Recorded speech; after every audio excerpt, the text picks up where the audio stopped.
I'm Trevor Turner. Once lost, now living on purpose. I know what it's like to feel locked out of your own potential. This show is for the ones who are ready to take their power back and write a new story, 1 hour at a time. You can do it. You can do anything, and you don't need permission. That's why I started the free hour, to give people the space to change their story, to remind them you are not your past, you are not your mistakes, you are not done, you are powerful. You can find freedom, you can find yourself, and you decide what happens next.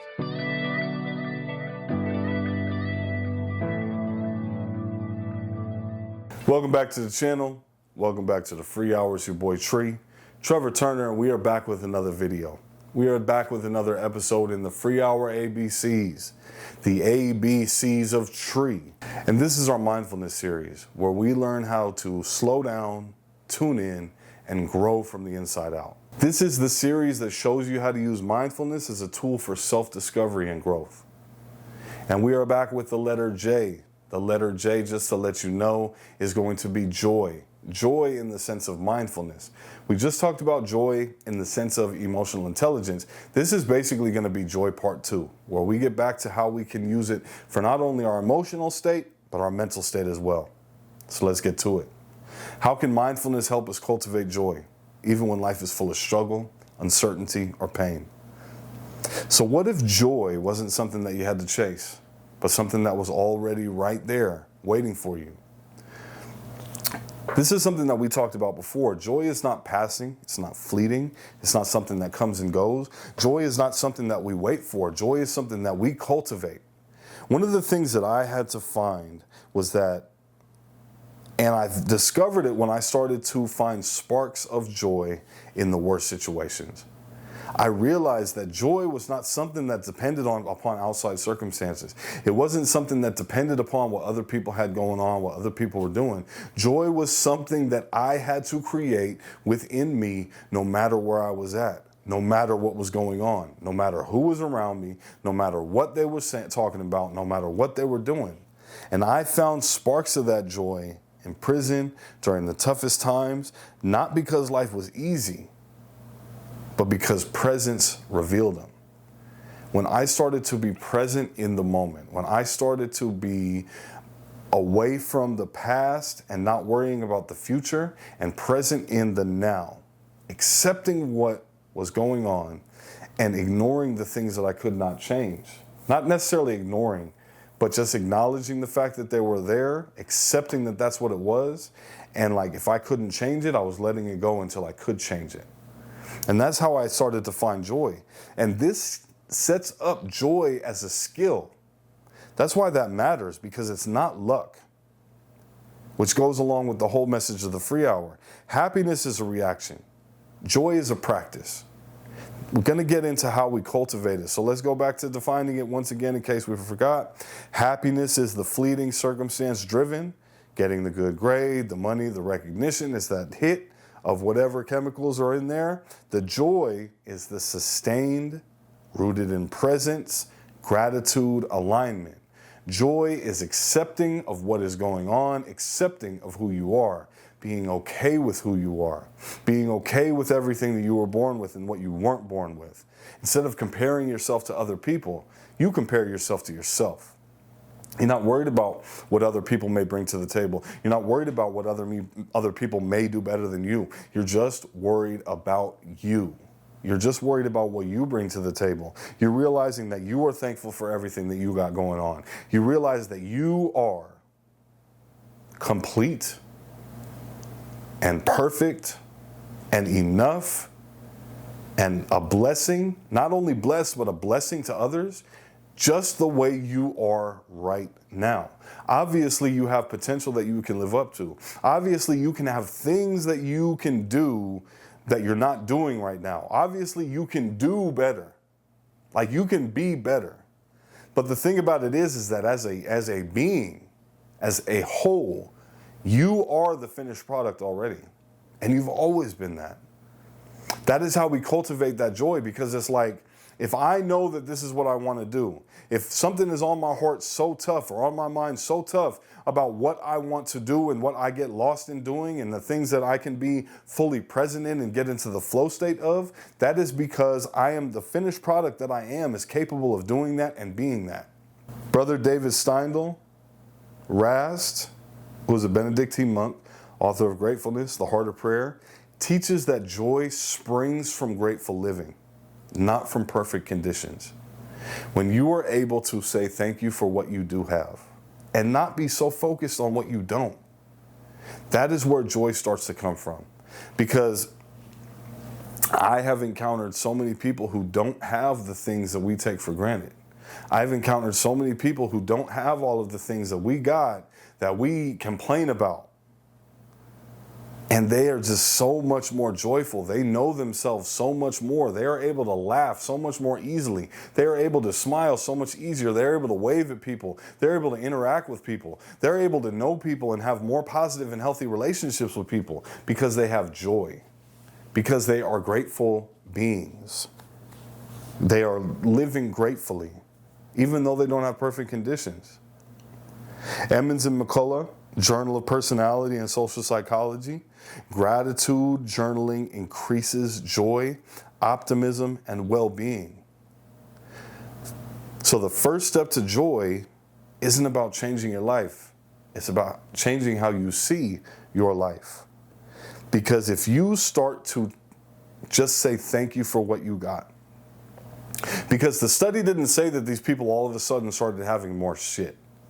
The study didn't say that these people all of a sudden started having a better job. The study didn't say that these people all of a sudden started having better health, or they all of a sudden started being able to bench 100 pounds more, or they all of a sudden had a nicer car, or they all of a sudden had a better looking girlfriend or boyfriend or whatever the case. The study said that their journaling of gratitude is what helped to cultivate joy. It's about changing how you see your life. That is the first step. It is a foundational step. It's a step that I went through when I was on the top bunk. I'll put it like this. 1 week, I was literally like, man, fuck this place. Because the dude below me was talking to himself. He was talking to himself so much to the point that I thought he had a cell phone. Because it was like almost coherent conversations, almost the one side of a coherent conversation that he was having. I thought he had a cell phone. I was going to ask him if I could use it. I was going to ask him, hey, how much is it going to cost to be able to use his cell phone? I'm trying to use the phone. And people was like, bro, he ain't got no cell phone, bro. He just do that. And I was like, he started yelling, he started getting aggressive with whoever the fuck he was arguing with. He started all of these things, right? And it would happen in episodes and spurts to the point where it would happen like super late at night. Super late at night. And I was to the point where like, okay, like it's gonna be an issue, it's gonna be problems. Until I literally was reading a book called The Magic, and it told me to think about gratitude. It told me to think about things I was grateful for. And I was like, man, the CO just told me I can't move. The fuck I'm supposed to be grateful for? The CO told me I got to deal with it in the way that I'm supposed to deal with it. And I'm trying to be on my, like my shit. They're dangling MCRP in front of me. I can't catch a write-up. I can't catch no whatever. I can't catch no disciplinary. I can't get into these altercations and these situations and still be able to get to the MCRP program. Like I'm kind of in between a rock and a hard place. Like, it's annoying, but in the grand scheme of things, it's not that big of a deal, right? But it's like becoming a bigger thing in my mind because I'm letting it blow up and fester and boil over. But then I read the book and I started thinking about the things that I'm grateful for, and it was hard. It was hard. It was hard at first. I was able to I would struggle to get 10. The whole time I'm brushing my teeth, the whole time I'm getting ready for breakfast, I'm getting dressed, I'm cleaning up my area, I'm getting my coffee heated up. The whole time I'm just like, damn, like, man, 10 things is hard. And then the book suggested, like, think about the things you take for granted. Okay, so I'm thankful for this toothpaste. I'm thankful for my toothbrush. I'm thankful for the fact that I got some sleep tonight. I'm thankful for the fact that I got food that I can go look forward to and some breakfast. I'm thankful for the fact that it's not snowing right now because, we was in a spot where it would snow all the way until like February. They wouldn't turn the heat on until after February. So I'm thankful for that it didn't snow. I'm thankful it's not freezing. I'm thankful that, it's going to be some football on today because we're playing fantasy football in there. I'm thankful for all these things, right? And I'm grateful. And eventually what happened is that first day, it was hard. That first week, it was hard. But by the next week, it got so much easier. And he was still doing the same things, but I wasn't noticing it as much. I was able to laugh about it instead of being annoyed by it. I was able to be like, okay, well, thank God I don't have that. Thank God whatever drugs that I was doing didn't get me like that. I'm grateful. It's about changing how you see your life. I was literally in the same situation from one week to the next, and I looked at it in completely different ways, and I was able to cultivate joy.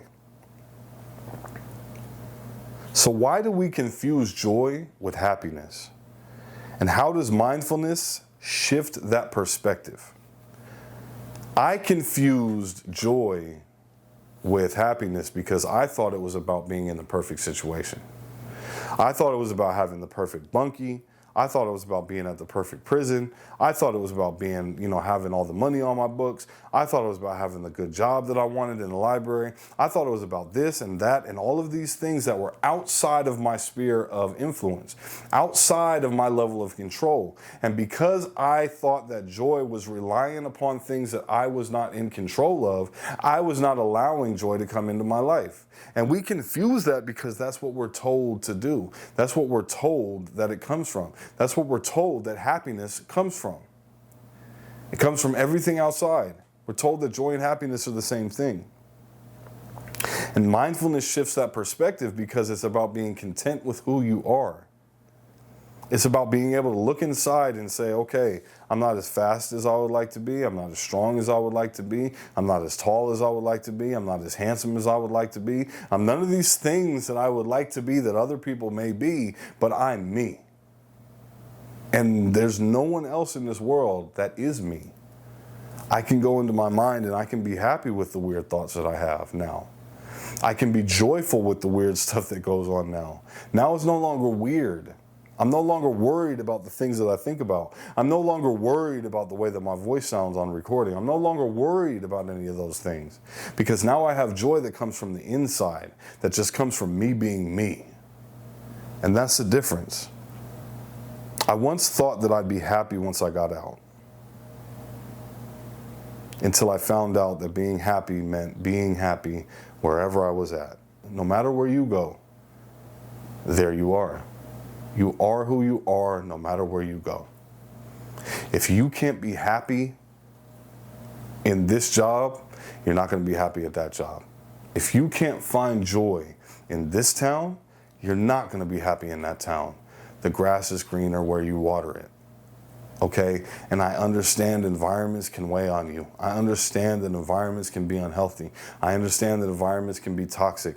But there is a reason that so many people pack up and move thinking that if they just get over here, that they're going to find something different. They're going to find something that just makes them feel so much better and so much happier. And when they get there, they're still the same depressed person they were back in small town Kentucky or whatever the case. They come out to LA thinking everything is going to be great. And it's not, because they're not great. Not saying that they aren't like great ability-wise, but they're not great mindfully wise. They're not great emotionally wise. You need to know that you are great and know that you are a superstar. I was watching something about Daniel Baldwin. It was about his recovery and everything like that. I think it was a 2020 thing. It's something that we show in our classes, right? And his brother was up there. Like, I know, and he was talking about, yeah, my brother, Daniel, he's a superstar. I know he's a superstar. All of our brothers know he's a superstar. Alec knows he's a superstar. We all know he's a superstar. Anybody that knows him, anybody that's acted with him, they know he's a superstar. They'll tell you. The problem is that he needs to know and that he is a superstar. And he needs to act accordingly. That's part of joy. So let's talk about why mindfulness unlocks joy. Killingsworth and Gilbert found that people are happiest when fully present. Mind wandering made people less happy, even when daydreaming about good things. And then Barbara Fredrickson, her broaden and build theory shows positive emotions like joy expand creativity, resilience, and problem solving. So why does this matter? Being present keeps us from obsessing over the past or fearing the future, and it unlocks joy in ordinary moments. When I was going through my gratitude exercises and I had to find gratitude for things that I would normally take for granted, of course, I brush my teeth every day. I'm still grateful that I have toothpaste. I'm still grateful that I have a toothbrush. And I'm still grateful for the way it tastes and the way it makes my mouth feel. Pause. I'm still grateful for all of those things. If you are so worried about the future that you can't find joy in little stuff, if you can't find joy in hopping in the shower and that soap that you got that you like using, and you like the way it makes you feel and the way that the hot water feels on you, if you can't find joy in that, it's because you're so busy, like doing it on autopilot so your mind can be somewhere else. You need to be able to find joy in the ordinary moments that we take for granted. Because when you start to get over the hurdle of finding the joy in those moments, you start to get over the hurdle of finding the joy with just being yourself. Because you take yourself for granted every day. You don't realize how special you are. You don't realize how unique you are. You don't realize how it's just you. Like, out of all these billions of people on this planet, there's just one you. Even if you're a twin, there's still only one you. Joy hides in the moments that you ignore. So why does presence matter more to circumstances when it comes to joy? Because if you're in the moment, it changes your relationships with the things that you do.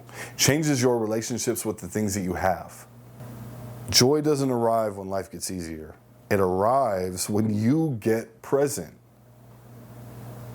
Mindfulness helped me to stop being stuck in regret or anxiety when I realized that I could forgive myself. And I only realized that I could forgive myself when I could get into the present moment.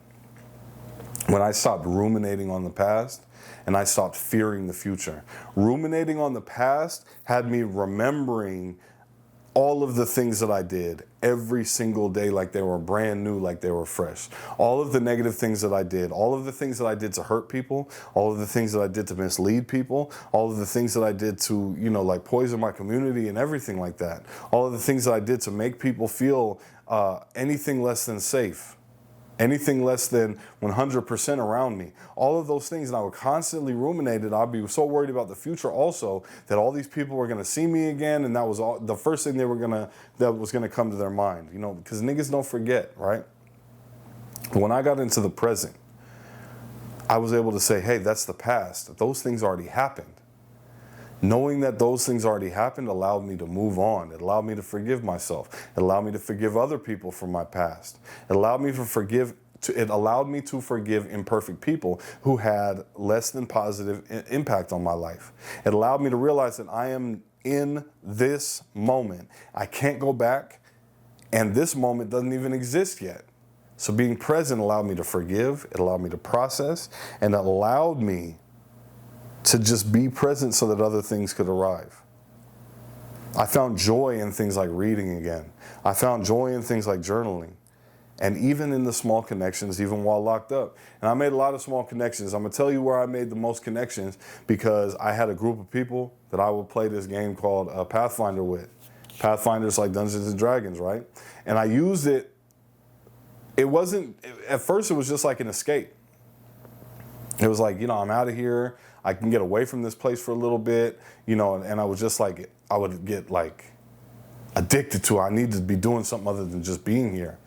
But when I was able to be present and I was able to start looking at things in a different way, I was really grateful for the fact that I had that group of people to play that game with. I was really grateful for the connections I was making with these people. I was really grateful for the fun and the snatches of fun that I was able to get where I was at. And I was so supremely just joyful in those moments. And then joyful in the moments surrounding them. And then joyful in the moments thinking about them. And then the joyful, even in the moments when we weren't playing, even the moments when we weren't even talking about it. Just joyful, joy started to follow me because I started to find the joy in all of these different activities again while being locked up. So let's talk about cultivating joy, obviously. We talked about some other stuff in our last video. Let's talk about our part 2 stuff. Savoring. Slow down, fully enjoy food, fully enjoy conversations, fully enjoy music. When is the last time, if you're in a committed relationship long term and you've been with this person for a minute, when is the last time that you took a step back and you really just enjoyed the conversation with them? The way that you used to enjoy those conversations with them when you first got them. And it's not just about them. It's not just about making them feel better. It's not just about making them feel like this relationship is fulfilling. It's about you savoring what you like and what you love. It's about you taking that step back and realizing, like, damn, this motherfucker fine. This motherfucker got that shit going on. Like, damn, yeah. And I remember why I fucked with you in the first place. I remember every reason why I chased you. I remember every reason why I would spend all them hours on the phone and be like, no, you hang up. No, you hang up. I remember all them reasons why I would text you all day and all night. I remember all them reasons why I was itching to get into you. Into you. I was itching to get with you. Into you, my bad. I was itching to like be with you. I was itching for all of these things, right? And I remember that why? Because I savor you. I savor the music. You go back to your favorite song and you just savor that motherfucker. Remember why it's your favorite song. Savor the food, because it'll change your relationship with food. Savor your food. Don't just eat it because it's right there, you gotta eat it. Savor that shit. Taste every bite of it. Gratitude journaling is proven to increase sustained joy. At the beginning of it, you're going to be writing down, I'm thankful for this, thank you for that, I'm grateful for this, you know, blah, blah, blah. It's going to be very simple. It's going to be like you're pulling the teeth out. But by the end of it, after you've gotten into the habit of it, after you've gotten used to it, after it's become just such a part of you, you're going to be able to write a paragraph or like do a voice to text in your notes app on why you are grateful for something, on why this thing brings you gratitude, on why joy has become a part of your life, not necessarily because of this thing, but you are able to interact with it in a different way because of your joy. Loving kindness meditation. Fredericks and Cohn, Journal of Personality Social Psychology. Compassion meditation leads to increases in joy, connection, and resilience. When you're meditating, focus on loving kindness. Focus on those people that you love and have those feelings for. Focus on the people that bring up those feelings in your life. Listen, if happiness is an accident, if happiness is the accident, joy is a blueprint. And these are the practices that actually plant it. So how do I build it into my routine so that it shows up daily? What practices create joy in both the inner world and the outer experience? You can practice your free hour with gratitude journaling and loving kindness meditation. You can savor every single one of those moments, though, every single day. And this goes back into immersion, our eye video, and mindfulness. Every single moment, every time that you realize that you have forgot yourself and you've got on autopilot, bring yourself back, immerse yourself in the present, and savor whatever it is that you're doing. Even if it's something that you don't necessarily like, fully, you can savor the fact that you're good at it. You can savor the fact that, like, I'm good at this. I do this. I learned how to do it really well. I don't necessarily like it. It's a tedious whatever. I don't like this job like that. But you can savor how good you are at it. You can savor the fact that they'll never be able to replace you. You can savor that. Breathing gives you peace. Gratitude gives you joy. You don't wait for joy. You plan it. Plan it with gratitude. You can even track it. You can track the small joys that you get. Maybe it's somewhere in a book. Maybe it's a conversation. Maybe it's sunlight through a window that hits at a certain angle. Maybe you're driving down the street and you saw a sunset from a different angle and you're like, wow, look at that. Think about how the practices keep you going. Let's talk about some obstacles. The Common blocks, obviously, are getting out of sync and out of alignment with being present in the now, dwelling on regrets, which is the past, ruminating on the things that you've done in your life, ruminating on the mistakes that you made, ruminating on the things that people have done to wrong you instead of forgiving and letting it go. Fear of the future, fear of failure. Some people even have a fear of success, fear of the unknown. Belief that I will be happy when. Letting outside circumstances, letting other people completely and fully dictate how you feel about your own life. You're giving the other person the pen to write your story. You're letting the other person drive the car. Don't do that. I know it's easier said than done, but don't do that. Joy isn't about fixing your life, it's just about shifting focus, because you are who you are wherever you are.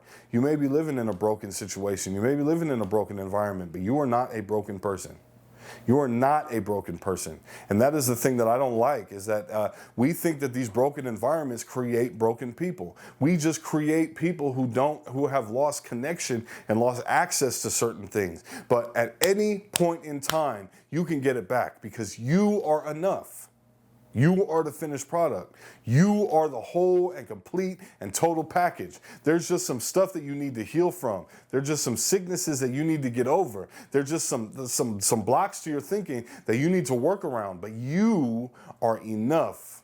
The problem is that you don't hold yourself accountable to what you owe yourself. You owe yourself this joy. You owe it to yourself to allow yourself to feel good even when circumstances ain't good. So why do we overlook joy in our lives? Why do we so easily find the excuses for why we can't just feel good right now? What really blocks our joy? It's not just pain, it's distraction. We'll find any reason not to feel good about our lives. We'll find any reason to why we can't do this, or why we can't do that, or why I don't feel good about this, or why I don't feel good about that, why we don't get the validation we want, why we don't have the intrinsic motivation we want. When I was pursuing a music career, way back, I don't know if any of y'all know that I was doing this stuff, but I was like extreme chasing external validation. Whether it's on social media, whether it's through the songs that I put up, the snippets that I put up, the people that I was around. I was chasing external validation for everything that was going on. Even when I was selling drugs, I was chasing that external validation. I wouldn't shit unless somebody told me that the shit that I had was fire. I wouldn't shit unless somebody told me that the shit that I had was better than somebody else's. I wouldn't shit unless people was telling me that I was a better drug dealer than this person, that person, whatever the case. I wasn't shit unless somebody else allowed me to be shit, or told me I was shit. And it robbed me of joy. It robbed me of my joy until I learned how to cultivate it internally. And I want to tell you the moment that I found it. I was reading this book by Eckhart Tolle. It's called The Power of Now. And it was so hard for me because I'm in prison. I'm in prison. I'm around people I don't want to be around. I'm in a place I don't want to be like. I just ate another shitty meal. And the only thing I got going for me, I think it was a movie on that night, and I think we was going to play the game or whatever, right? And I was just like, man, there's so much that I don't want to accept about this. There's so much that I don't like about this. There's so much that I wish was different about this, right? And I opened up the book, and it was like, your problems are based around the fact that you wish your life was different, and it can't be different.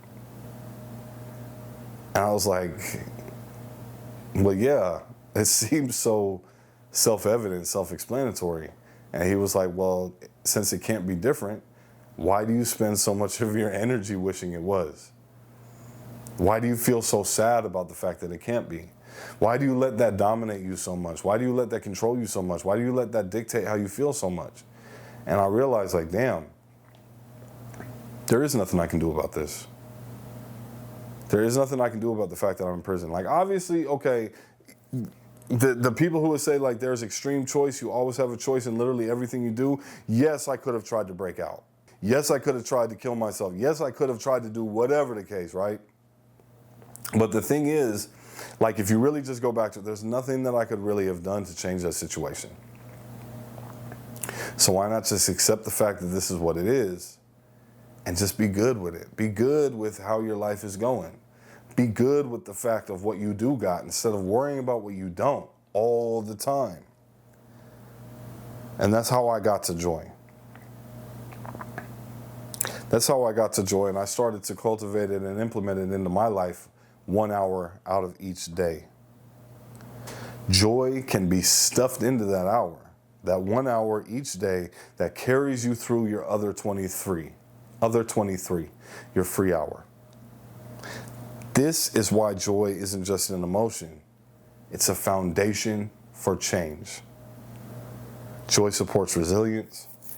Joy is an essential practice. It's not a luxury. A lot of us think that we can survive without happiness. A lot of us think that we can survive without contentment. A lot of us think we can survive without being okay with what we got going on in here or what we got going on in here. And the thing is, we can't. It's an essential.